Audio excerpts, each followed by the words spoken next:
I always loved animals. Everything I always did was about animals ever since I was a tiny thing. I got my first SLR camera when I was 15.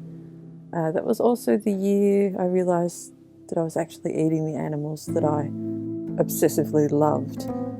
It was like a light bulb moment. I remember looking at my mum cutting up a roast chicken, and I remember going, oh my gosh, I'm actually eating the animals that I say that I love.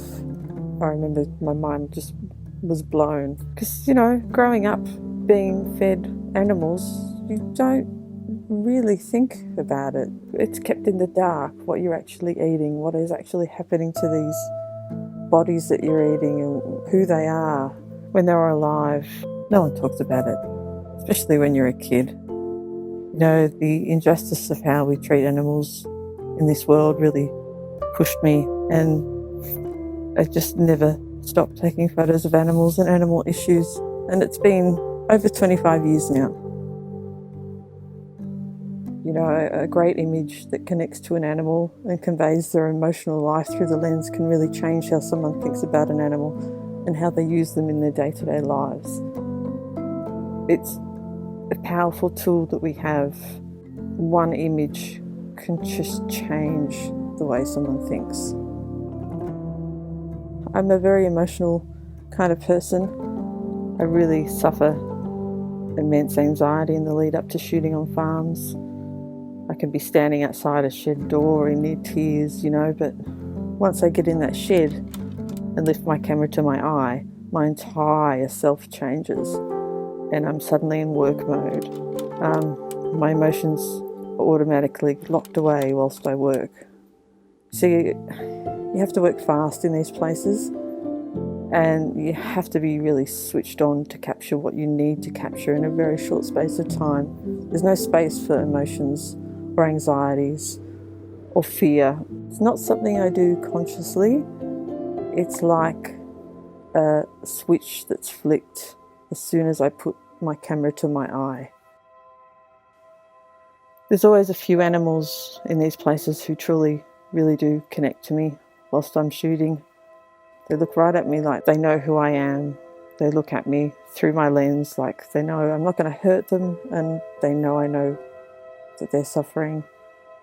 Those are the moments where I sometimes lose my grip on things, and I have to breathe and get myself back to working and just shooting. Often in those moments, I do actually grab that particular animal and take them with me. I have the wonderful gift of running a sanctuary where I can look after these animals for their whole lives. And that really does help with how I deal with the aftermath of my mental health after shooting in a farm or somewhere as equally horrific. The feeling of leaving and walking out of a farm is really one of the worst things I experience in this whole thing. It's just a feeling of utter hopelessness and despair.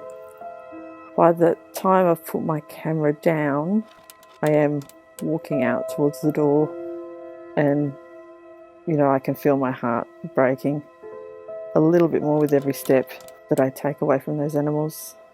The things that do haunt me a lot are the sounds of the animals screaming, the sounds of the animals still locked in that shed as I'm able to walk away.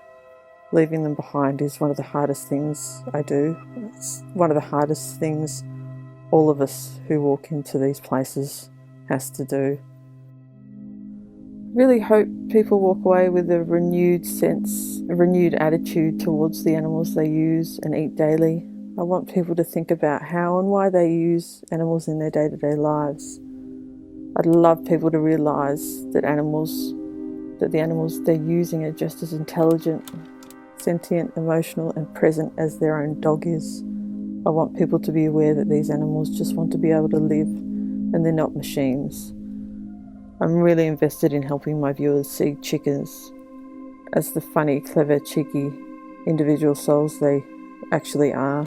They're the most used and abused animals on this planet, yet they're one of the most amazing animals. But no one seems to realise it.